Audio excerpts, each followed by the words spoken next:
हाथ जोड़कर नमस्कार दर्शकों। आज मैं अपने नए YouTube चैनल गौतम वास्तु ज्योतिष पर आपका बहुत बहुत स्वागत करता हूं।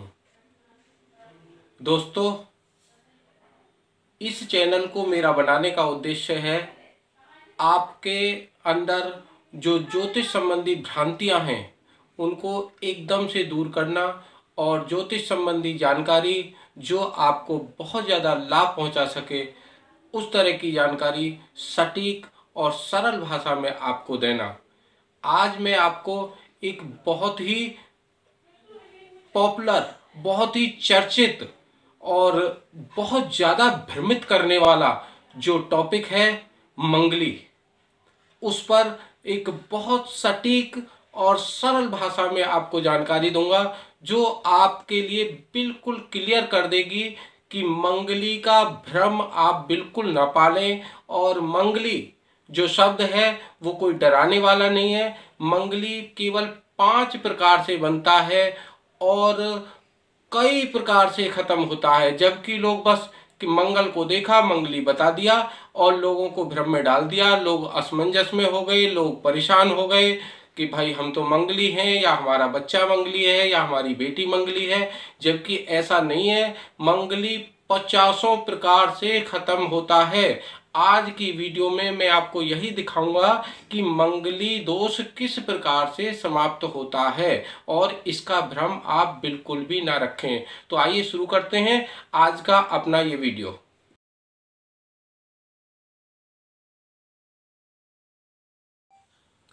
देखिए, मंगली के विषय में बताने के लिए सबसे पहले हम एक लग्न कुंडली बनाते हैं।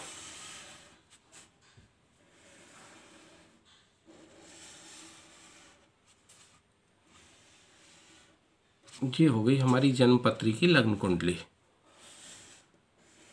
इस प्रकार से।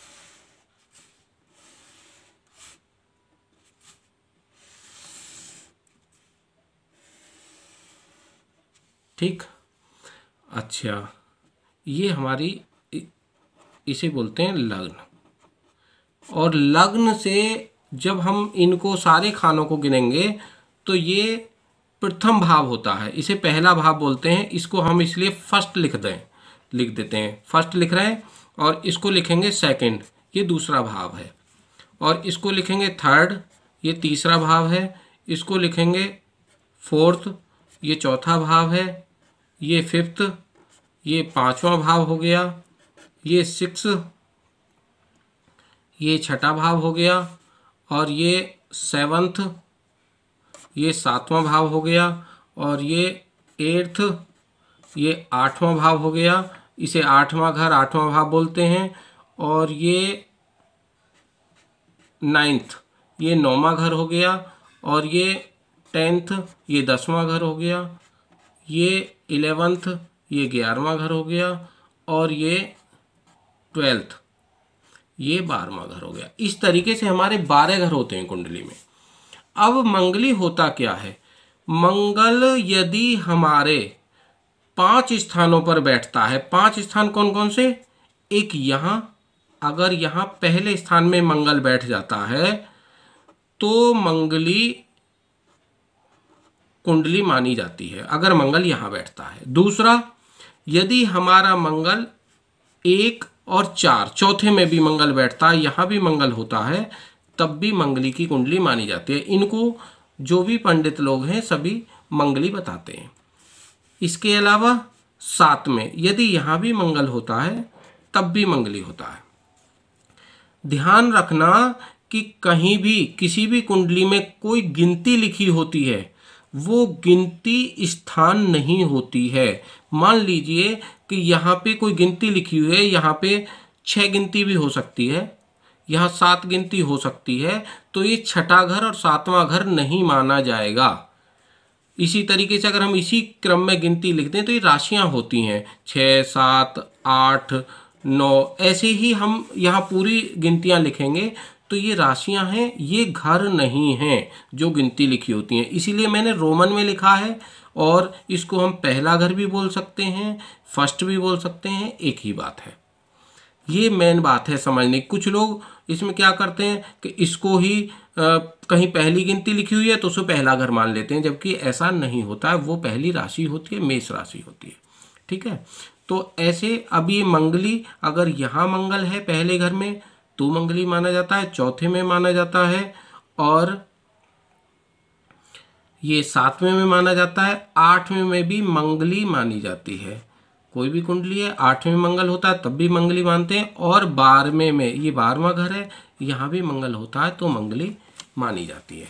अब इसको सभी लोग देख के सीधा सीधा कह देते हैं भाई ये तो कुंडली मंगली की है और इसकी शादी मंगली वाले से होगी। लड़की मंगली है तो लड़का मंगली होना चाहिए, और लड़का मंगली है तो लड़की मंगली होनी चाहिए, नहीं तो बड़ा अनर्थ हो जाएगा। या फिर इसकी पूजा कराओ, ये कराओ, वो कराओ। ऐसा नहीं कि सभी स्थितियों में मंगली दोष कट जाता है, लेकिन अधिकतर स्थितियों में मंगली दोष समाप्त हो जाता है, मंगली दोष कट जाता है। कैसे कैसे कटता है भाई? सीधा सीधा अर्थ है, मंगल जब इन स्थानों में होता है तो सप्तम स्थान पर उसकी या तो दृष्टि होती है, या सप्तम स्थान में वो बैठा होता है, या सप्तम स्थान को दिखता होता है। और सप्तम स्थान जो होता है वो या तो लड़की के लिए पति का होता है, और अगर लड़के की कुंडली है तो पत्नी का होता है, और वो उसके लिए भारी होता है। लेकिन अब ये मंगली दोष कटता कैसे? मैं आपको एक बिल्कुल सिंपल, अभी जो हमारी पत्रा वगैरह में ज्योतिष में लिखा होता है उसके माध्यम से न बता के, मैं अभी पहले आपको सीधा सीधा बताता हूँ। मंगली दोष ऐसे मान लो कि पति पत्नी के लिए भारी होता है, और पत्नी पति के लिए भारी होती है। लेकिन यदि इसी मंगल के स्थान पर कहीं भी इसी कुंडली में शनि बैठ जाए, शनि ग्रह अगर इन स्थानों पर जहाँ 1, 4, 7, 8, 12 में मंगल बैठे हैं, यहीं शनि बैठ जाए तो मंगली दोष समाप्त हो जाता है। जैसे यहाँ पे शनि आ जाए, या यहाँ पे शनि आ जाए, यहाँ पे शनि आ जाए, कहीं भी जहाँ मंगल है उसके साथ यदि शनि बैठे हैं तो निश्चित तौर पे आप मंगली दोष को समाप्त मान लें। दूसरी बात, अब मान लीजिए ये लड़के की कुंडली है और हम दूसरी कुंडली लड़की की लेते हैं, और यदि लड़के की कुंडली में मंगल जहां बैठा है वहीं लड़की की कुंडली में भी मंगल हो तो भी मंगली दोष समाप्त हो जाता है।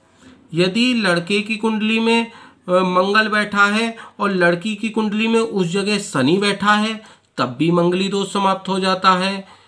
यहाँ तक कि अगर उन्हीं स्थानों पर दूसरी कुंडली में राहु, केतु, शनि या सूर्य, इनमें से भी कोई भी क्रूर ग्रह बैठा हुआ है तब भी मंगली दोष समाप्त हो जाता है। ऐसे मान लीजिए कि यदि कोई व्यक्ति के हाथ में राइफल है और दूसरे के हाथ में बंदूक आ गई, तब भी वो एक दूसरे पे गोली थोड़ी चलाएंगे।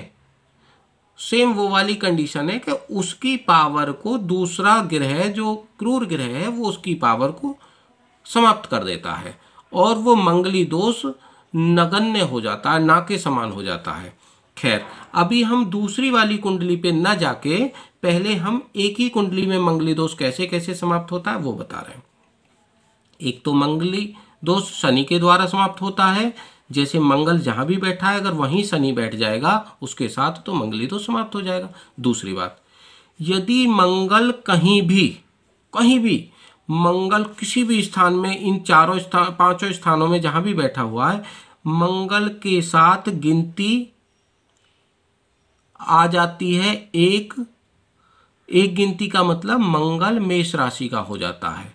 यानी कि मंगल के साथ यहाँ पे सपोज कहीं पे भी मान लो, कहीं पे भी एक गिनती है, मान लीजिए यहीं पे एक गिनती है, ऐसी गिनती है, जब जन्मपत्री देखेंगे तो यहाँ पे एक गिनती आ रही है मान लीजिए, तो मंगली दोष समाप्त हो जाएगा। क्यों कि ये अगर शनि नहीं है तब भी समाप्त हो जाएगा, क्योंकि यहाँ मंगल अपने घर का हो गया, मेष राशि का मंगल।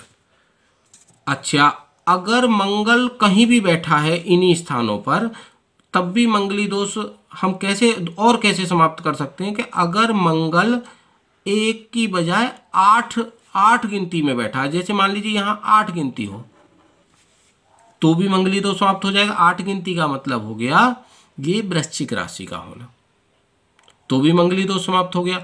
मैं एक ऐसी चीज बता रहा हूं कि इसे कोई भी अनट्रेन्ड व्यक्ति भी देख सकता है।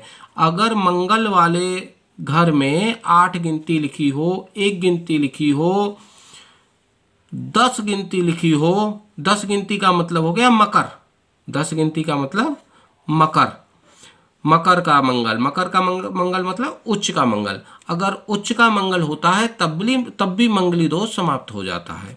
अच्छा, और इसके साथ साथ 4 गिनती लिखी हो, 4 गिनती का मतलब क्या हो गया? 4 का मतलब हो गया कर्क का मंगल, कर्क का मंगल मतलब नीच का मंगल। अगर नीच का मंगल होता है तब भी मंगली दोष समाप्त हो जाता है।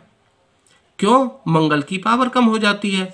यहाँ उच्च का मंगल होता है तो उसके दोष खत्म हो जाते हैं, उसकी पावर उतनी ज़्यादा बढ़ जाती है कि वो जैसे ज़्यादा पहलवान टाइप का आदमी होता है, वो किसी से झगड़ा करना पसंद नहीं करता, तो मंगल वो उतनी ज़्यादा पावर का हो जाता है, वो किसी से उलझना पसंद नहीं करता, वो जीवन साथी को मारना पसंद नहीं करता है।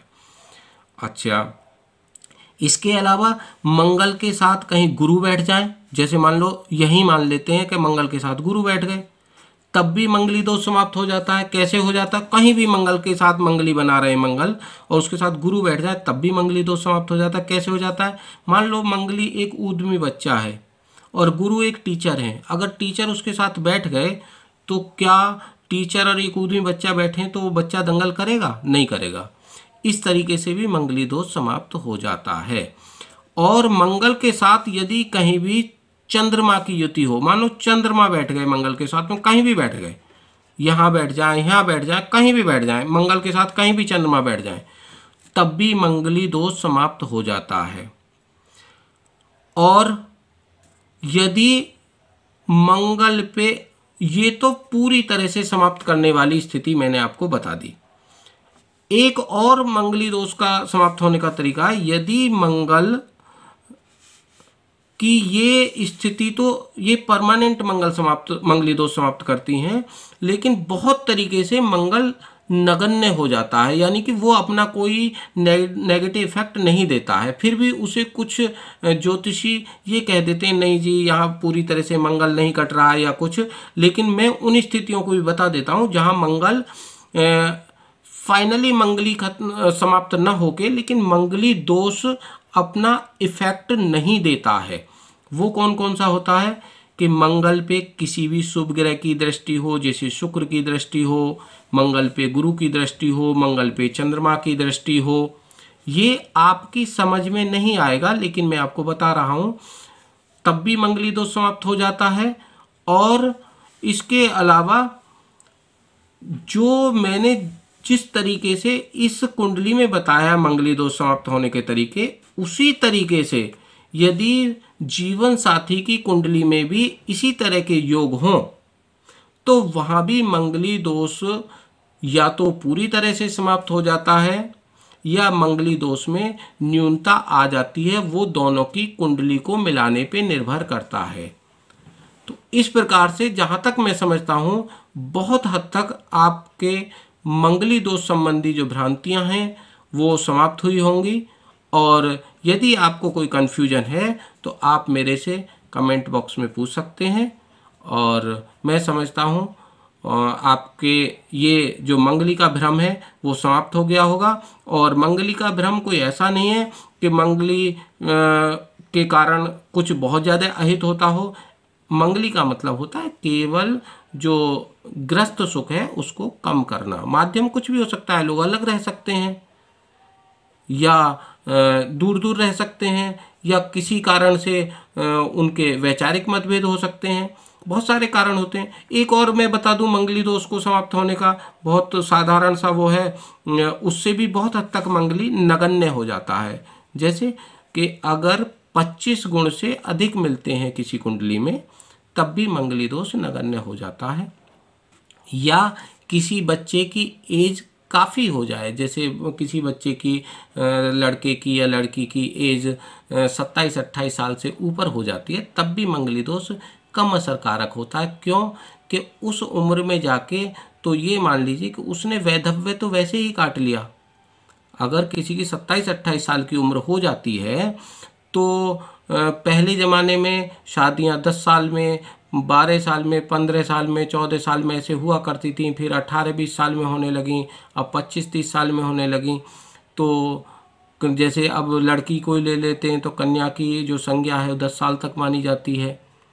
तो पहले अगर मंगली घोर मंगली है तो 7 साल में विधवा हो गई, फिर अगर उससे कम मंगली है तो फिर जो है 14 साल में विधवा हो गई या विधुर हो गया कोई, या फिर उससे भी ज़्यादा, उससे भी थोड़ा हल्का मंगली है तो 21 में हो गया, उससे भी हल्का है तो 28 साल में विधुर हो गया है या विधवा हो गई। और अब शादी ही मानो 28 साल के बाद हो रही है। तो इस कारण से कुछ लोग ये कह देते हैं कि मंगली दोष लगभग कम असर कर रहा है या समाप्त हो गया है। लेकिन फिर भी केवल इस बेस पे हम ये नहीं मान सकते कि मंगली दोष को नहीं देखना चाहिए। इस बेस पे अगर 28 साल वाली बात है तो मंगली दोष को फिर भी देखना चाहिए कि वहाँ भी उसको दिक्कतें आएंगी, पर इतने प्रकार से जो मैंने बताए हैं मंगली दोष समाप्त हो जाता है। इस सभी के साथ मैं आज का वीडियो समाप्त करता हूँ। नमस्कार, आपका बहुत बहुत धन्यवाद।